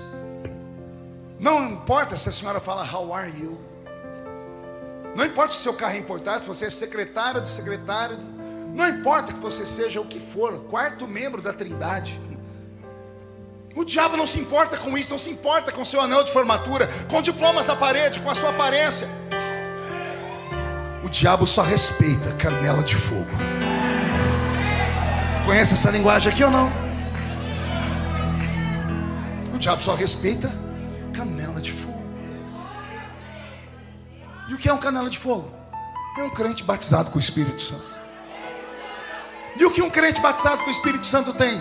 Ele tem as línguas dos anjos dadas na mente dele. E por que é que o crente recebeu as línguas? Para ele falar com Deus no idioma de Deus. Primeira carta de Paulo aos Coríntios, capítulo 14. Quem fala em línguas não fala a homens, senão a Deus, porque só Deus o entende. Porque em mistério fala com Deus. E sabendo Paulo que os crentes eram tudo ignorantes, ele diz: e quando vocês orarem em línguas, a sua mente vai ficar infrutífera. Ou seja, vocês não vão entender bulhufas do que estão falando. Mas não importa, continue falando, porque a sua mente fica sem fruto, mas o seu espírito, ele ora bem. Nós temos armas, nós temos autoridade, nós temos força e unção. Só que se você não reconhecer a autoridade que você tem, o diabo é que não vai reconhecer. Se você não souber o poder que está nas suas mãos, nos seus pés, o diabo é que não vai reconhecer. Agora, se você souber quem você é, o que Deus te deu, você vai chegar na rua da sua casa hoje à noite, vai entrar marchando e pode dar um grito: cheguei! Pastor, vão me chamar de doido. Já disse que quem fala de você não paga as suas contas. Você não está falando para ele, você está falando para quem manda naquele lugar e não se apresenta. Quando entrar na sua casa, abre a porta da casa, abre a janela, a porta, olha para o relógio de 5 segundos para sair de dentro da minha casa, para deixar meu marido, minha esposa, minhas roupas, meus objetos, meus filhos. 5 segundos para sair. E não se assuste se panela começar a cair, janela bater, porta. Não se assuste. Não faz o sinal da cruz. Fica firme, porque o diabo, ele vai rugir como um leão, mas ele não é um leão. Depois do rugido dele, o leão de verdade vai rugir. E quando o leão da tribo de Judá rugir dentro da sua casa, vai haver libertação, cura, prosperidade, milagre, autoridade. Eu não estou pregando para derrotados nessa noite. Estou pregando para homens e mulheres que precisam de um poder, de uma virtude, de uma autoridade. Porque se você não entrar dentro desse lugar para receber esta autoridade, não faz sentido vir aqui. Ah, pastor, mas eu vim porque eu queria ouvir uma coisa assim mais reconfortante. Não vem à igreja. Vai numa banca de revista, compra o último livro do Dr. Lair Ribeiro, Augusto Cury, Dr. Taniguchi. Compre lá o último livro desses coaches que são tremendos e fortes. E não se assuste quando abrir o livro e eles disseram assim: você não é tão feio quanto pensa. Mesmo sendo vesgo, por dentro você é a cara do Leonardo DiCaprio. Porque coaches fazem isso, levantam o seu moral. Se você quer essa autoajuda, não vem aqui. Aqui não é lugar de autoajuda, gente. Aqui é lugar de ajuda do alto. E a ajuda do alto só vem quando você adora. Só vem quando você sacrifica. Só vem quando você pede. Só vem quando você quer. Alguém quer? Alguém acredita? Então reage, pelo amor de Deus. Posso fazer um exercício de fé com vocês? Pode levantar a mão direita para o céu comigo? Oh, tem gente que não levanta. Chacoalhe a mão, por favor. Pede licença para a pessoa do seu lado. Coloque a mão no ombro dela. Agarra a criatura para mim. Isso. Se ela achar ruim, fala que o médico falou para não me contrariar. O médico falou para não contrariar o pastor Marcos. Agarrou a pessoa? Chacoalhe ela até ela ficar irritada agora. Não, não é assim. Não irrita ela, irrita. Diga: Deus te trouxe aqui para isso.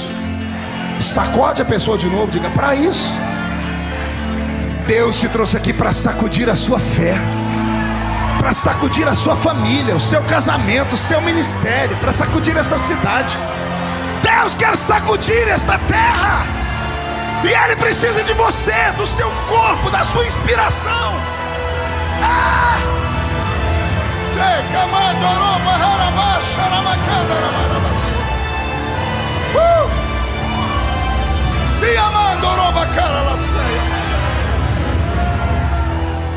Eu já estou terminando.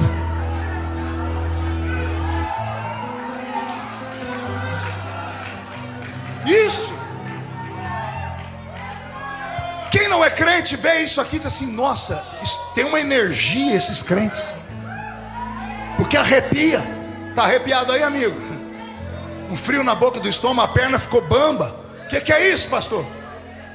Isso é Jesus. É o Espírito Santo. O Espírito Santo não é um espírito paralisado, não é um espírito mumificado nem amordaçado. A primeira vez que ele se manifesta na Bíblia, a Bíblia diz qual é o caráter dele. Gênesis 1, verso 2. A terra era sem forma e o Espírito de Deus pairava sobre a face das águas. Pairava não é parava, é pairava. Pairava é movia-se. Ele não fica parado. Se não tinha homem para ele se movia em cima das águas. Imagina aqui dentro. O Espírito quer se mover sobre a sua família, sobre os seus filhos, sobre os seus negócios. Mas como que ele vai poder fazer isso se você nem o conhece? É possível ser crente e não conhecê-lo? Está aqui escrito. 12 crentes tementes a Deus, bons crentes, fiéis, mas não tinham autoridade, porque o diabo não se vence aqui, nem aqui. O diabo se vence aqui.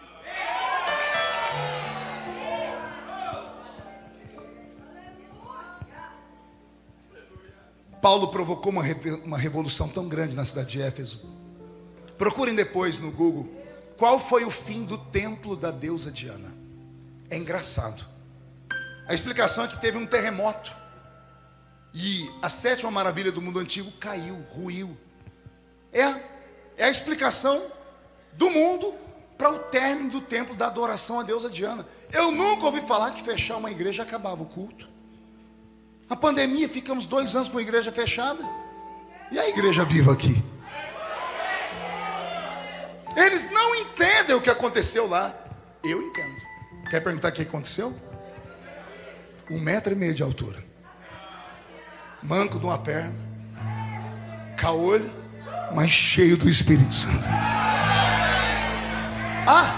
Ele arrumou mais 12 e falou para eles: vocês querem receber? E os 12 falaram: queremos. E a Bíblia diz: e Paulo, impondo a mão sobre os 12, todos foram cheios do Espírito Santo e começaram a falar em outras línguas. Resultado: acabou o templo da deusa Diana, acabou a religião da Diana, acabou os centros de feitiçaria. Está lá, os feiticeiros pegaram as fórmulas, vieram para o meio da rua queimar, porque não prestou mais. Porque chegou na cidade um espírito maior, um espírito de luz. O mesmo espírito que chegou lá está dentro de você, ou ele deveria estar, porque infelizmente ele não pode estar dentro de alguns aqui. Sabia disso? Sabia que nem todo crente tem um Espírito Santo dentro dele? Todo crente tem um Espírito Santo do lado dele, mas dentro dele são poucos. João capítulo 14, leia lá, lembra do texto antigo? Não se turbe o vosso coração, credes em Deus, crede também em mim. Aquele texto todo, lá no versículo 15, 16, Jesus vai dizer assim: olha, eu vou enviar sobre vós um Espírito de verdade, que o mundo não o conhece porque não vê, mas vós o conheceis, Aí Jesus disse: Ele estará convosco. E se der certo, um dia Ele vai estar em vós. Ele estará com e em. Com é aqui do lado. Ele está do lado de todo crente. Mas dentro não pode. Quer perguntar o porquê? Ele não pode olhar o que você olha. Porque se ele estiver dentro de você e você abrir uma pornografia, você fere o espírito e entristece ele. Se ele estiver dentro de você e você sair daqui e ir fazer coisas erradas, ele não pode estar dentro de você, porque o Espírito é santo. Ele fica do seu lado, ele vai com você até onde dá, ele te acompanha até onde ele pode, acredite nisso. Mas tem lugares que ele não entra, tem coisas que ele não olha, tem coisas que ele não toca, e ele não pode mais nem falar por você, porque só Deus sabe o que sai da sua boca. Eu me emociono porque ele está aqui.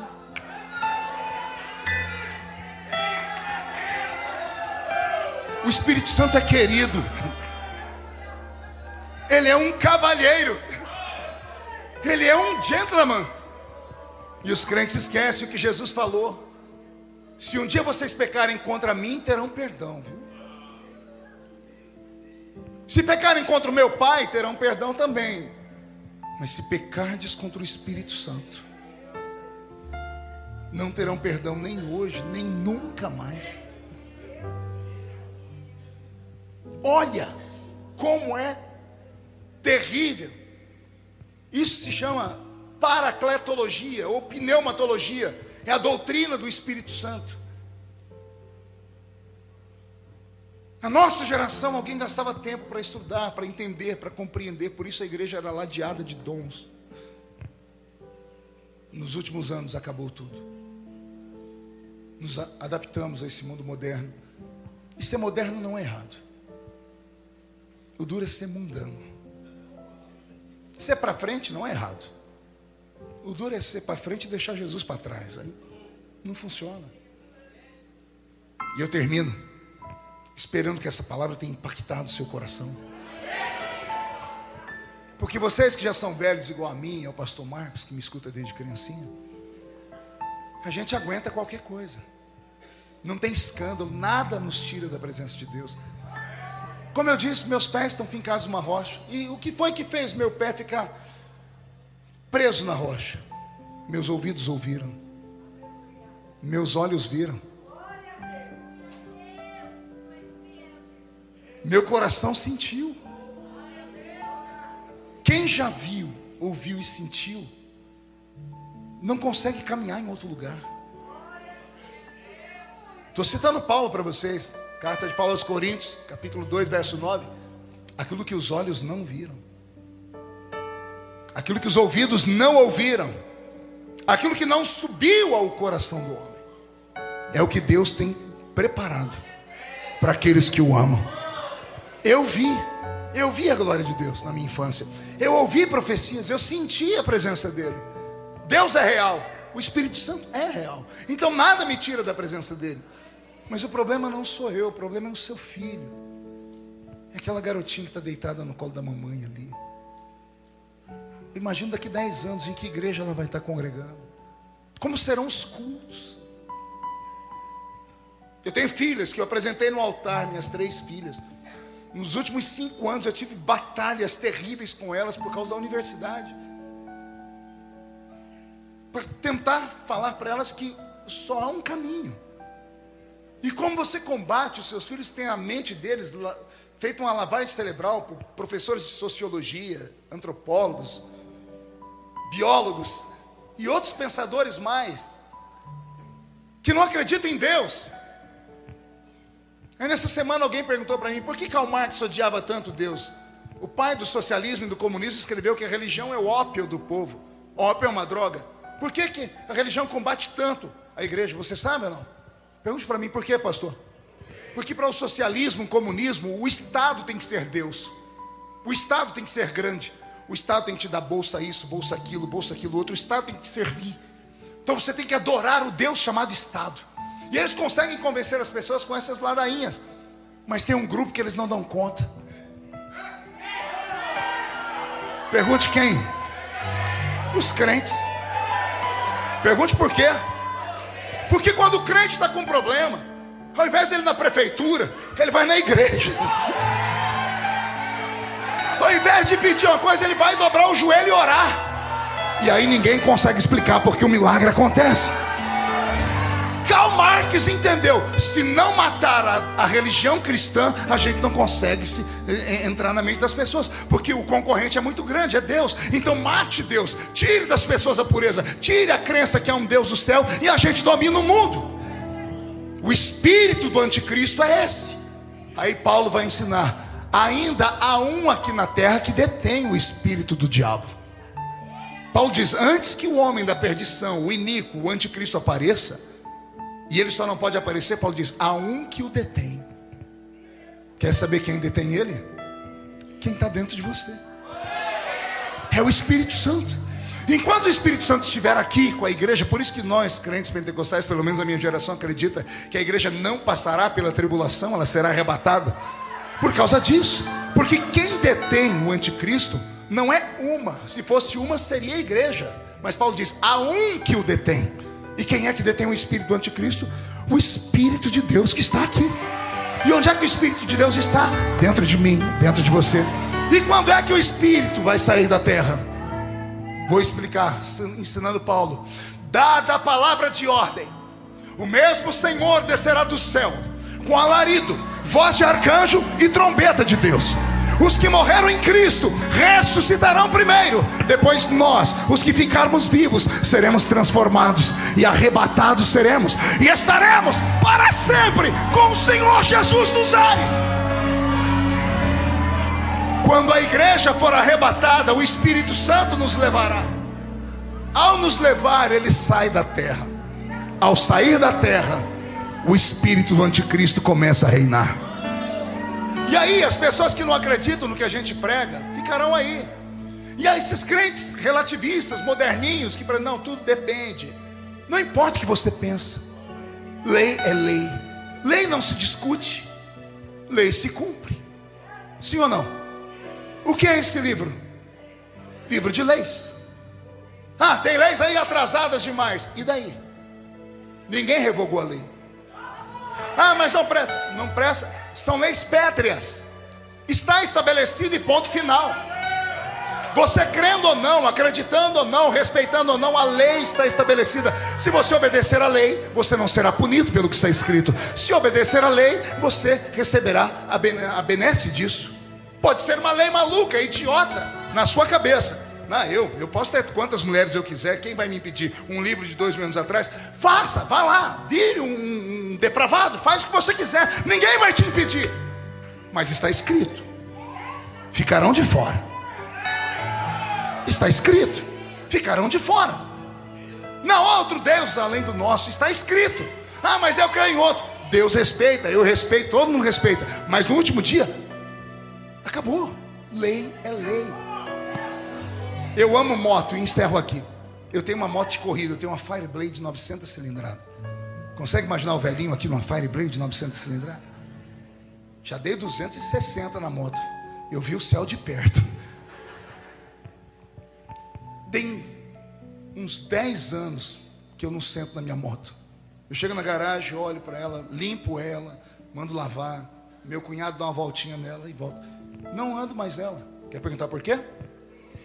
Lá na minha cidade, um vereador baixou uma lei para usar capacete. E eu não gosto de capacete. Primeiro que minha cabeça é grande demais. Segundo que meu cabelo é um problema. E eu tenho problema com o cabelo. Aí quando eu ponho o capacete, quando eu tiro, eu fico parecendo gadareno. Tem gente que é pior que eu estou olhando. Estou de olho aqui. Então, eu tenho 2 coisas a fazer. Eu posso andar pelas ruas sem capacete, mas vou ser punido, que se alguém me pegar, vão tomar minha moto, vão prender, vou ter que pagar multa. Ah, mas eu não concordo. Eu não concordo, mas eu não tenho que discutir, a lei está estabelecida. Se eu usar, eu posso usar, ninguém vai me impedir de tirar minha moto de dentro da minha casa. Mas se eu andar com ela, eu posso ser multado. ou eu fico só olhando ela e limpando 10 anos. É uma escolha minha. Você está entendendo, irmão? Não importa o que você pensa, importa o que está escrito. Você pode ser sábio, você pode ter inteligência, você pode ser isso ou aquilo, mas você não é nada perto de Deus. Eu nunca vi alguém ir para uma briga com ele e ganhar. Ou sai aleijado, igual Jacó, ou perde. Essa cidade precisa ser impactada. E ela não precisa de mais uma igreja. Já tem igrejas. Ela precisa de uma igreja viva. Vou falar de novo. Ela precisa de uma igreja cheia do Espírito Santo. Imagine as notícias que vão começar segunda-feira, depois dessa conferência. Crianças, filhas de membros daquela igreja entraram lá na creche ou nas escolinhas e de repente olharam para o professor, deram bom dia, o professor ficou estribuchando no chão, babando, escumando pela boca. Ninguém sabe o que aconteceu, acho que é esquizofrenia ou uma doença. Não era não, era a presença de Deus dentro das nossas crianças. Imagine notícias dizendo que os membros dessa igreja entraram no supermercado e quando saíram o sol quente, a sombra passou em cima do aleijado. E o aleijado deu um pulo e ficou em pé. Alguém está entendendo o que eu estou dizendo? Eu só estou contando a história da igreja de Atos dos Apóstolos.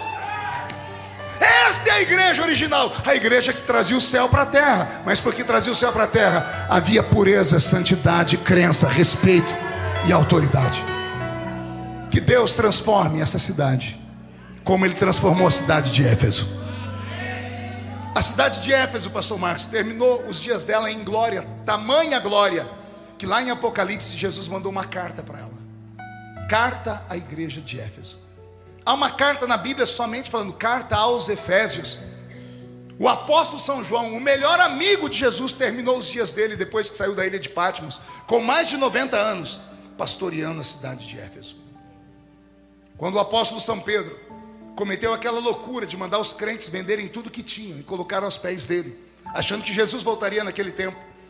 Quando acabou todos os recursos e o povo começou a passar fome, porque tudo que tinham foi depositado aos pés dos apóstolos, comeram e beberam por anos, acabou tudo. Os crentes começaram a passar fome. Quem sustentou a igreja de Jerusalém? A igreja de Éfeso. Porque era uma igreja viva, poderosa e cheia do Espírito Santo. Eu não sei se essa cidade já matou muitos profetas. Eu não sei se muitos crentes já se perderam aqui. Acredite, não é porque eles queriam. Demônios, espíritos da maldade, espíritos que entram na vida das pessoas pelos olhos, pela boca, pelo ouvido, comidas sacrificadas a ídolos. Nem nossos filhos ensinamos mais a orar. Ah não, ensinamos a orar pelo almoço e pela janta. Mas quando estão na escola, um amiguinho dá um pedacinho de bolo, a gente não ensina o filho, não coloca qualquer coisa na boca, ora primeiro. Estava em Ji, Paraná, pregando em Rondônia, o Roberto estava comigo. Na oração final, uma menina de 12 anos vomitou agulha amarrada com cabelo. 12 anos. A mãe dela, diretora do ciclo de oração da igreja. Como é que isso entrou dentro do corpo de uma criança? Me fale. Uma menina que vai à igreja. Se não através de transformação de comida, de obra de feitiçaria pesada. Se acreditamos que a mão de um crente cura o enfermo, a mão de alguém do outro lado pode adoecer pessoas. Se a roupa do apóstolo São Paulo, colocada sobre demônios, expulsava demônios e curava os enfermos, roupas de ídolos ou roupas consagradas a demônios podem trazer coisas ruins. Quer ver eu deixar todo mundo apavorado aqui, pastor Marco? Quem aqui já foi comprar numa loja e quando foi fazer o pagamento, bem do lado do caixa tinha um pote de sal grosso com a cabeça de alho dentro? Tinha lá. E a senhora comprou mesmo. Entrou no biombo, experimentou a roupa, fez uma oração antes ou não? Tudo lá dentro é consagrado a outro Deus que não é o nosso. Porque se fosse o nosso, a pessoa creria nele. Já comprou em algum ambiente onde você chega na porta, tem uma planta chamada Comigo Ninguém Pode? Quem já viu isso? O que é que o dono daquela empresa está dizendo? Tudo aqui é protegido por entidades ou espíritos que não são os nossos. Alguém pode falar, pastor, isso aí é fanatismo. Chame do que você quiser. Eu sei o que eu já vi. E eu sei o que eu já vivi. Certa vez, eu passei uma luta, uma violência tão grande, mas tão grande na minha vida, que eu achei que ia acabar tudo. Eu estava em Belo Horizonte, de joelho dobrado, falei, Senhor, me ajuda, eu preciso de alguém para orar comigo. E veio à minha memória um irmão, um profeta do Senhor, que já dorme no Senhor, profeta Eloi. O profeta Eloi era um homem lá de Maceió, era um homem fora desse mundo. As pessoas achavam que ele era maluco, e era maluco, né? Todo profeta é maluco. Eu liguei para ele, quando ele falou, eu falei, pastor, profeta Eloi. Quando eu falei Eloi, ele começou a orar em línguas. Ele disse, Jesus já me mostrou tudo aqui. Falou, liga aí você está no hotel, não está? Eu falei, estou, liga aí na cozinha do hotel, manda subir. Escandaliza não, hein? Manda subir vinagre, azeite e uma botija vazia. Quando tudo estiver no seu quarto, você me liga de novo. Meus assessores tiveram que se virar para conseguir óleo, vinagre e um pote vazio. Liguei para ele, falei, está tudo aqui. Ele falou, no pote vazio pega água quente, lá no chuveiro. Eu falei, está aqui na minha frente, 3 potes. Ele falou, você está de meia? Eu falei, não, estou sem meia. Ele falou, pega os seus pés, vamos lá. Primeiro, passa o vinagre nos seus pés. Eu falei, passei, e agora? Ele disse, agora passa o óleo. Eu disse, passei o óleo. Ele disse, agora pegue a água e lave. Eu falei, já fiz. Ele diz, assim diz o Senhor, com o vinagre eu mato, com o óleo eu curo, e com a água eu limpo. Eu sou assembleiano, eu nunca tinha ouvido isso, mas o desespero faz a gente fazer coisa. Aqui dentro meu coração deu uma fechada. Eu falei, meu Deus, obra de feitiçaria evangélica. Quando eu falei isso, ele deu um grito do outro lado e disse, está duvidando, né? Pega o telefone que está aí do lado da sua cama e liga na sua casa agora. E eu liguei. Falei, já estou com a minha esposa aqui, pede para chamar a sua empregada. Chamei a empregada. Diga para ela, vai no seu closet, terceira fileira, terceira prateleira, do lado direito, tem um saquinho preto num canto. Falei, Silvana, a moça trabalha em casa da Deus e Amor, imagina. Ela foi lá, ela voltou, pastor, estou aqui com uma sacolinha preta. Aí eu perdi a voz, já não conseguia falar mais nada. Ele falou, tem, né? Ela achou, né? Eu falei, achou. Ele disse, dentro dessa sacola preta tem uma camiseta. Você sabe quem te deu? Eu disse, não, nem sabia dessa sacolinha, porque eu recebo presente em todo lugar que eu vou colocando tudo dentro da bolsa, chego em casa, nem olho. Pois bem, essa camiseta foi uma obra de feitiçaria. E eu, pastor, um ponto de contato dentro da minha casa. Ele falou, queima. Eu falei, Silvana, queima. Ela, não, é bonito, deixa eu levar para o meu marido. Eu disse, queima, eu compro outro para ele. O profeta mandou, queima. Se nós não acreditarmos que o mal existe, não faz sentido acreditar que o bem existe também. Eu estou com o meu corpo todo arrepiado, pastor. Eu não vim à toa aqui hoje. Eu não sou vidente, eu não tenho essas revelações profundas. Eu sou só um ensinador da palavra. Mas essa noite Deus te dará sinais. Quando você entrar na sua casa, não se assuste. Objetos vão chamar a sua atenção. Deus vai trazer a memória. Coisas vão te incomodar. O Senhor vai limpar a sua vida. O Senhor vai quebrar as maldições. Porque essa cidade precisa ver que ainda há poder de Deus sobre ela. Fica de pé comigo. Você crê? Contra o poder do mal só existe uma coisa que o combata: a glória de Deus. Feche seus olhos.